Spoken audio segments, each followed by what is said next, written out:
Welcome to Prime Cohesion. Please join us as we move forward in this endeavor. We hope you join us for some banter and laughs as we touch on the real life topics that united us. Please be advised, content can be mature in nature and disturbing to some. We're not always the experts, but we strive to do our part to bring awareness to subjects that matter to us and provide support when we can. Let me introduce your hosts, Jason, Smitty, and Tater.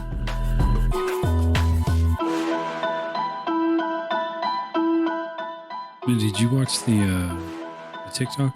The one on Joe Rogan with the guy talking to the basically the analyst or the analytics for the David Smith, the Putin and Russia-Ukraine thing. Yeah. I watched it. I watched the whole thing, and I was like, I couldn't find anything wrong with what he said. He's absolutely right. And I was talking to Jason earlier. 99 probably percent, I'll say 95% of Americans probably have no clue that this is not an unprovoked thing. This is Putin had a clear line in the sand, said, don't cross this line. And we crossed it.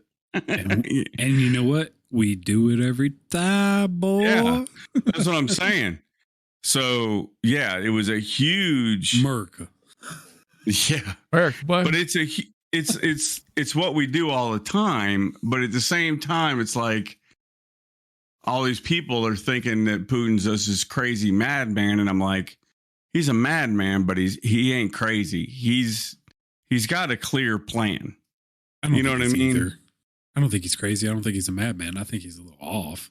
Well, I don't think he has a death wish, though. He's not Stalin. No, he's not. And he doesn't want nuclear war.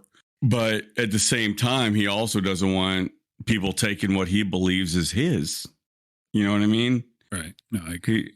He's like, because Ukraine was fully on board with Russia up until we got involved. You know what I mean? We overthrew their government. Right. Well, we did it on purpose because we wanted somebody that more sided with a Western point of view than... You know what I mean? So it's no different than what we did, like I was telling Jason. So we did it in Libya, right? Right. Obama, correct? Yeah. Obama, again, did it in Libya, attempted to do it in Syria, and it didn't go well. Libya didn't really go well either. We got a bunch of CIA guys killed and some SEAL team guys. They did a movie on that. Well, unfortunately, the SEALs and the military in general are usually the fall guys for all of that. They're the ones that take the brunt of the impact. The rest of people, everybody else just has to explain, but the military has to die. Right. Which is unfortunate. Well, the issue with the Libya thing was you had some of those guys weren't military. They were outside. They were retired, and Mercs. They were what do you call it? Private, like Blackwater guys? Mercs. Yeah, but they weren't Blackwater. They're contractors. They're mercenaries. Yeah, mercenaries. That's mercs. Yeah, working for the CIA, pretty much, running protection and under the table, under the table kind of shit. Yeah. We will deny all involvement, kind of people. Yeah.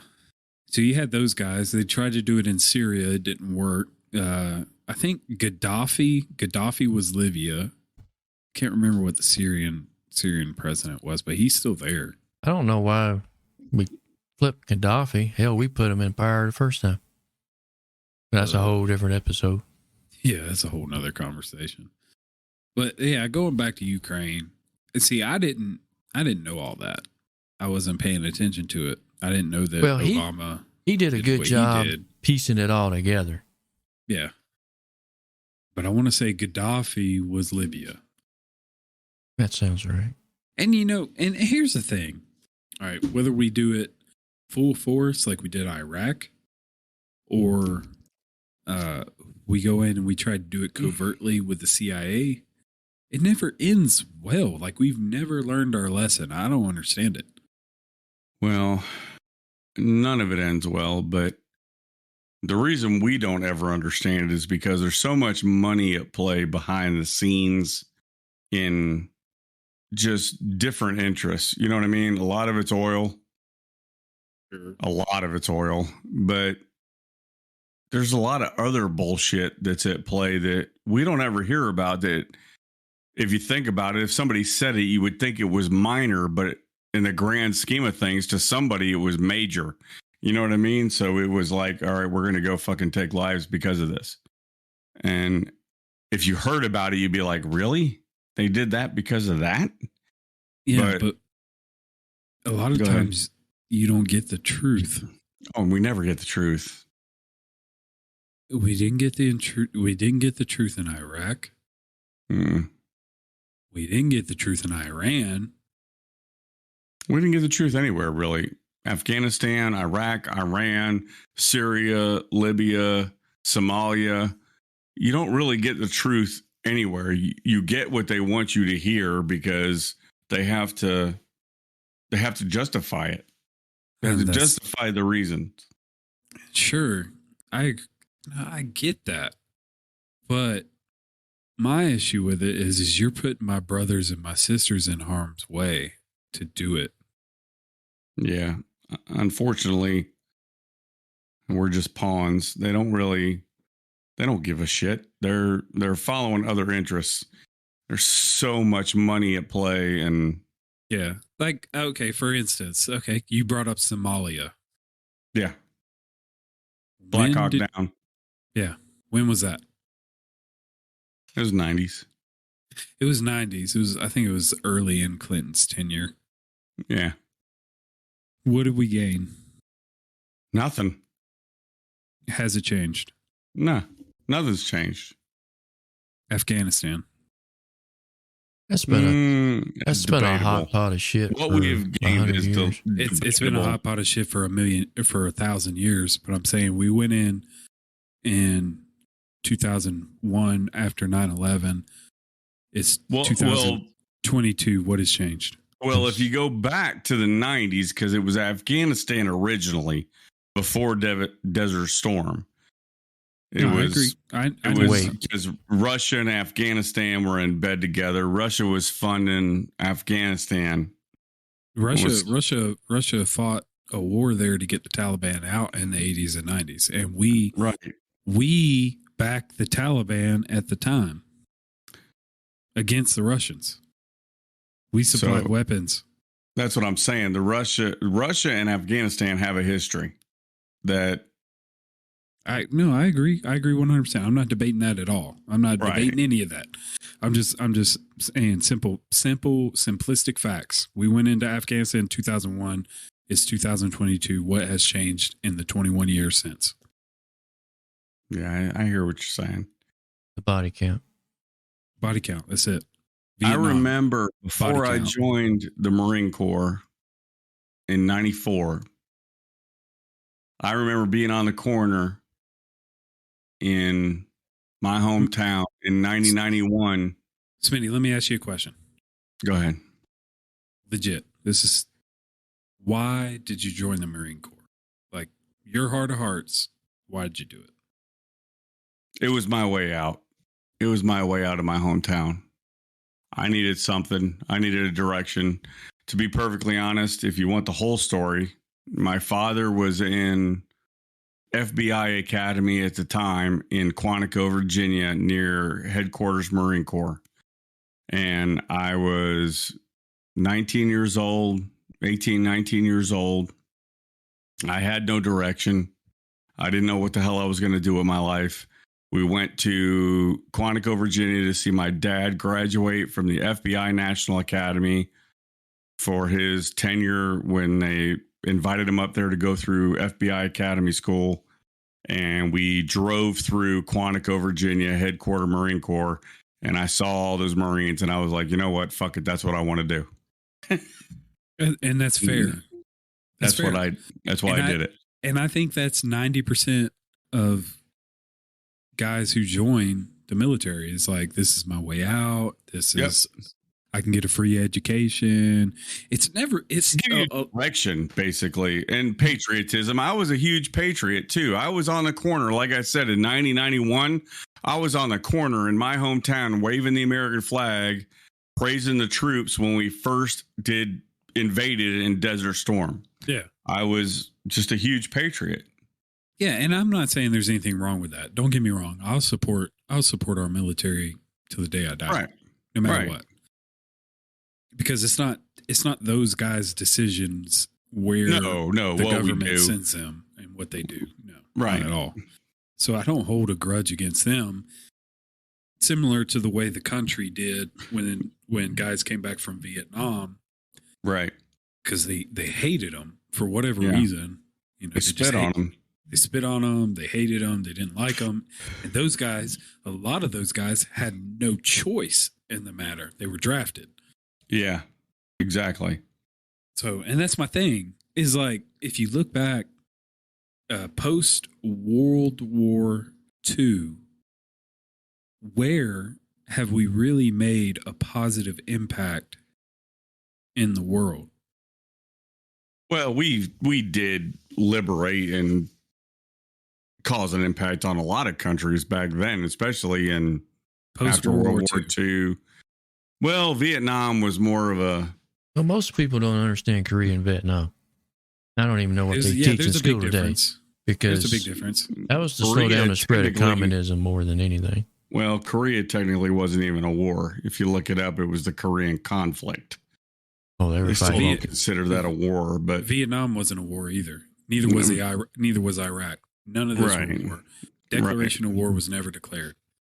Right, but Vietnam, that's a tough one. Vietnam was...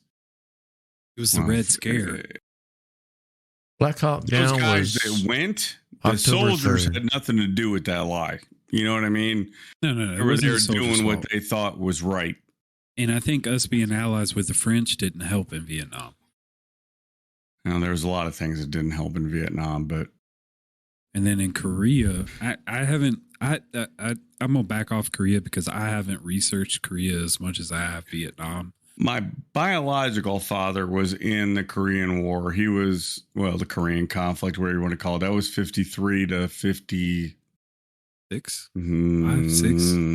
Something like that. 50 through 54. I believe it started in 53, I thought. Am I wrong? Definitely not a decade conflict like Vietnam. No. But it was after Korea when Vietnam popped off. But there was a lot of bullshit going there. That's a whole nother conversation. If we start with Vietnam, that's a whole nother 50 through 53, and it kind of waned from there. Yeah. 50 through 53? Yeah. So 53 was last year. Yeah. Well, the conflict was before then, but the Korean War, quote, was 50 to 53. What about Panama and the Contras? That was Reagan in the early 80s, I believe. That was a drug war. Yeah, it's all money, and they funded that war with cocaine. That was the CIA. That was a lot of CIA. Yeah. Yeah. And Black Hawk Down was October 3rd, 93. That was Somalia, right? Yeah, it was Somalia. Right. What about what was the other one? Oh no, you're thinking of Clinton and the Balkans. Clinton was somewhere else. The Bosnia. Balkans. You're thinking of Bosnia. Bosnia. Yeah. You're thinking of Bosnia. That's why I was in Italy. Is I was supporting Bosnia. That was during Bosnia. It was 95, 96. That era. Damn, I didn't know you were involved with that. That's crazy. Yeah, that's why I was in Italy. I was supporting Bosnia War. The war. It was 92 Operation. to 95. It was Operation Deny Flight. We were out of Aviano and we were patrolling with jammers, and it was on an Air Force base, so there was F-16s involved. But I was supporting the EA-6Bs, which were tactical jammers. You remember trying to deny flight over that entire area to keep everything quiet. Yeah. But I was talking to Tom, and he was Air Force, and he was telling me how he would have to go when he was in Afghanistan. He would have to go on patrols with the regular patrol guys. Yeah. So I don't, nobody was not subject to the ground war in Afghanistan. No, you're government property. You pretty much go where they tell you to go. There's nothing really you can do about it. You were part of. So when you're in country, you just get, no matter what your job was in the service that you were in, you get put with a unit. Basically, you get put over there, and then whatever that unit's job was, well, now that's your job, and you're just subject to whatever it was. I was lucky enough to be in the air wing, so I just supported aircraft. That was my job. I supported aircraft. Whatever their job was, that was my job. And that's what I was trying to figure out with him, because he was the same thing. He was the aircraft mechanic. So he was in country. Yeah, he was in country. Yeah, if you're in country, then you're going to be subject to. They need manpower because guys were dying left and right over there, pretty much. It just doesn't seem like the best strategy to me. They're just throwing people at it. That's what I'm saying. It doesn't make sense to throw mechanics and janitors. Well, no matter what they are. If you're in the military, you're technically, like, as a Marine, my primary job is a rifleman. I am always a rifleman. Sure. Regardless. So if they need me to go take a rifle and go fucking run somewhere and shoot some people, then that's what my job is. I think that's a little different, Smitty. Yeah, agreed. Let me say when you're this. in country, shit hits the fan. When you're in country, no doubt. I have an uncle that was a sniper in the Air Force. Okay. And until he told me that, I would never have thought it. No, I get that. You're in the military, you have a job, and not only that, you signed up, whether you like it or not, to defend exactly the country against all enemies, foreign and domestic. We leave out the domestic part quite a bit, though. Yeah, unfortunately. You talking about Washington, D.C.? Yeah.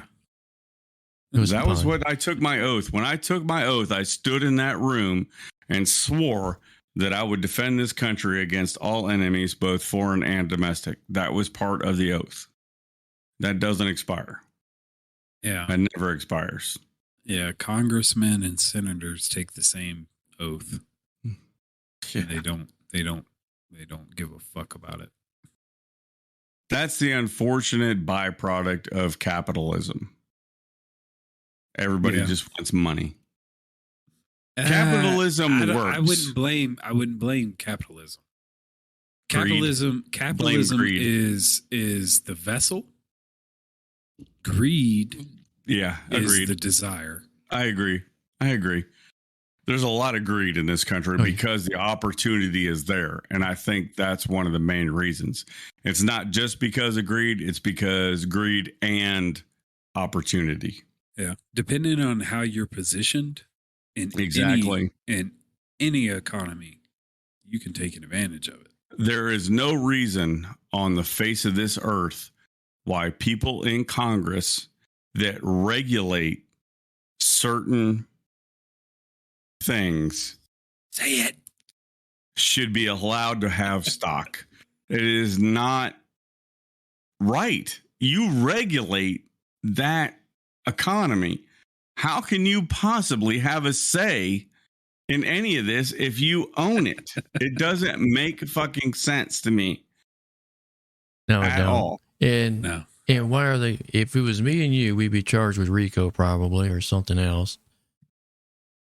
It's pathetic. It really is pathetic. I'm just saying, there's just a lot of anyway.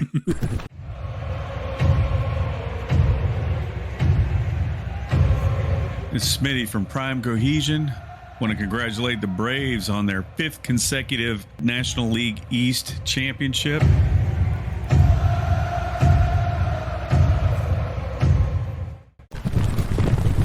Okay, so I think that's some of the confusion, right? So let's put this out there. Most people that I talk to really don't understand the laws, and they don't understand the things that go into it and why marijuana is where it is. And there's a few reasons for it, right? So first of all, marijuana was classified incorrectly back in the 1920s and 30s.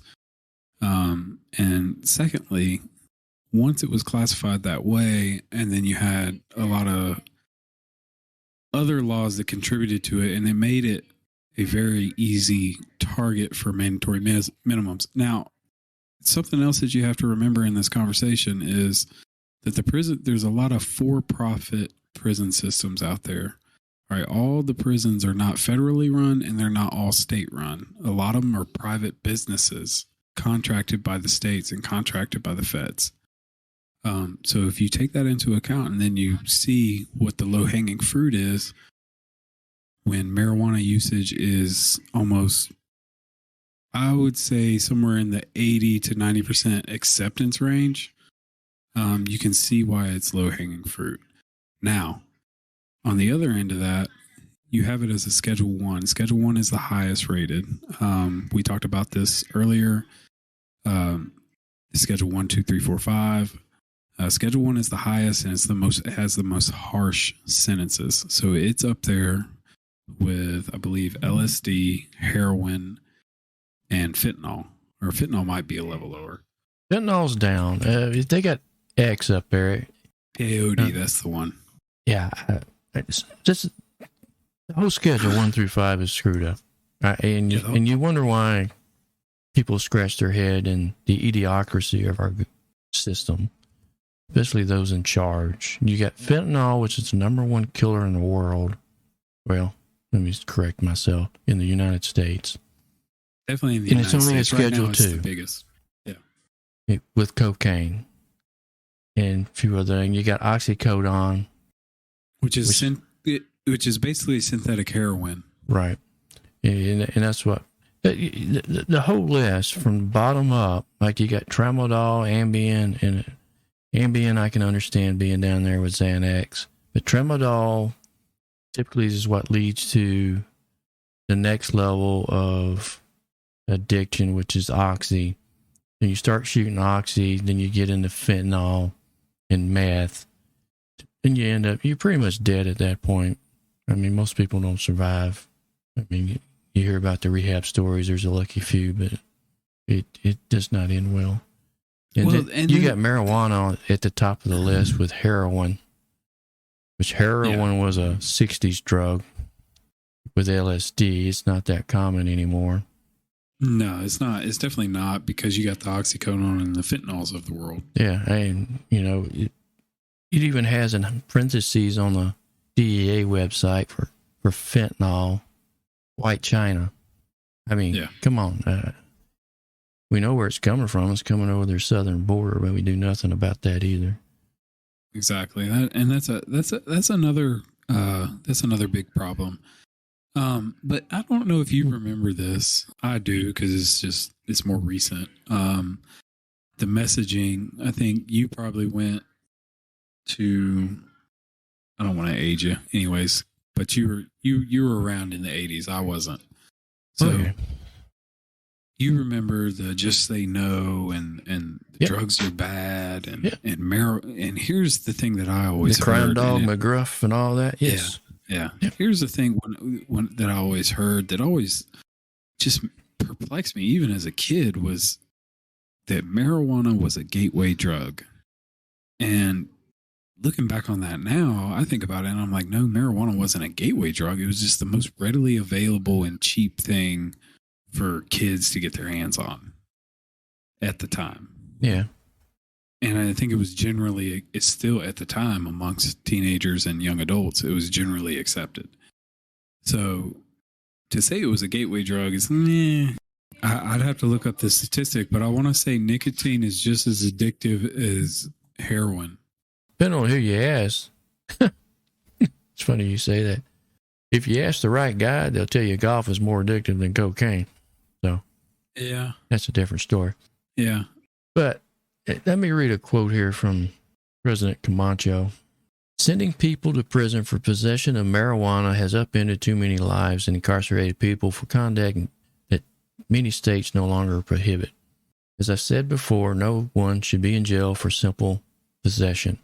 Now, I think he's wrong.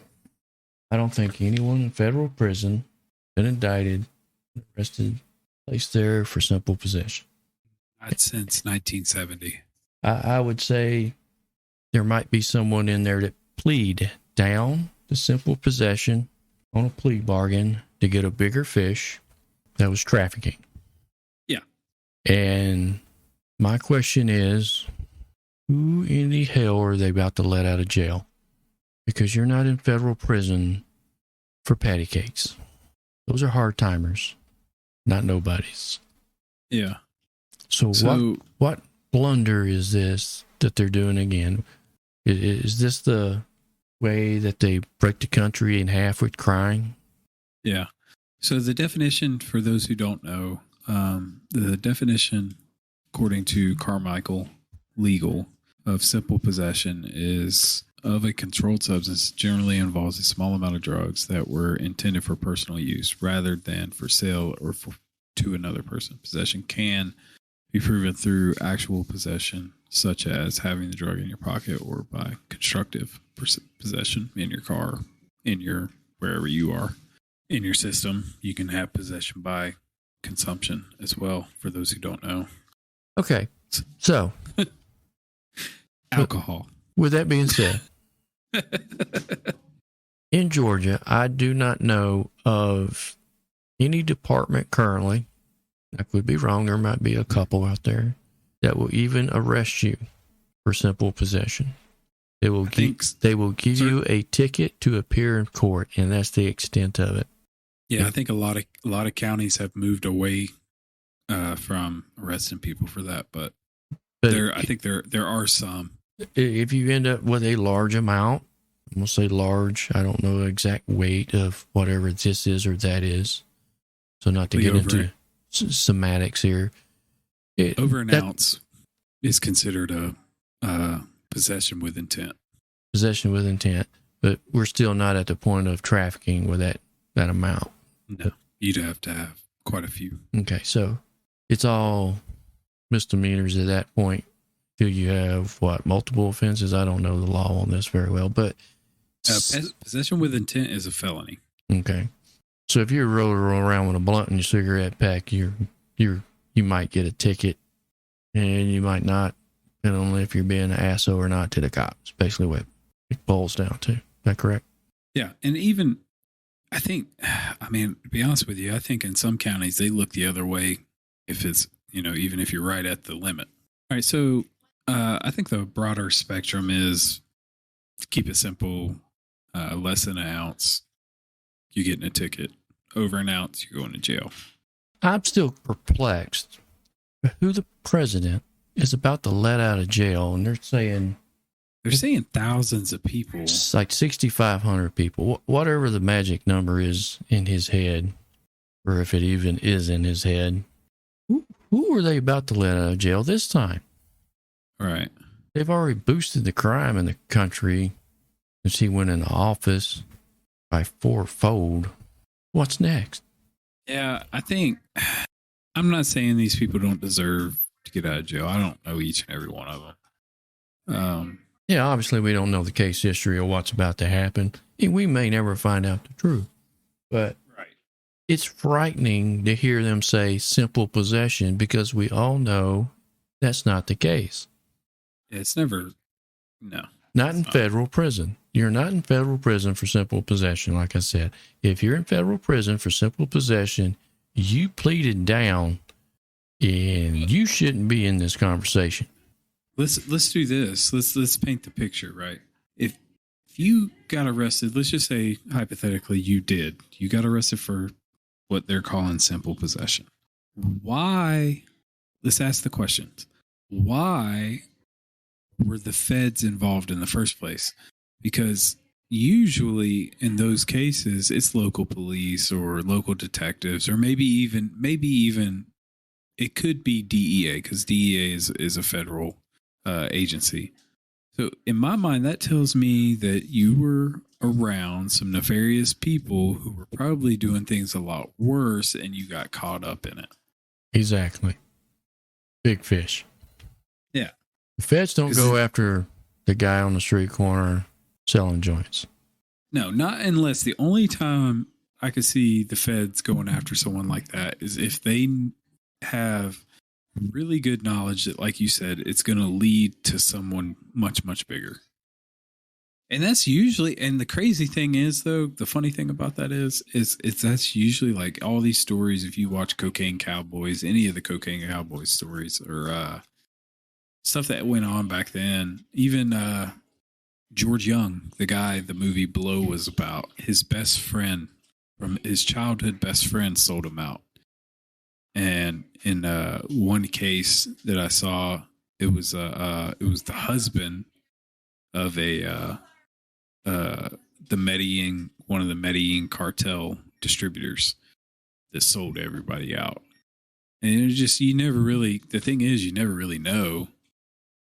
Like in that game, live by the sword, die by the sword. So you never really know who's going to sell you out. It could be anybody. A lot of time it's family. So yeah, it's usually somebody very close. Yep.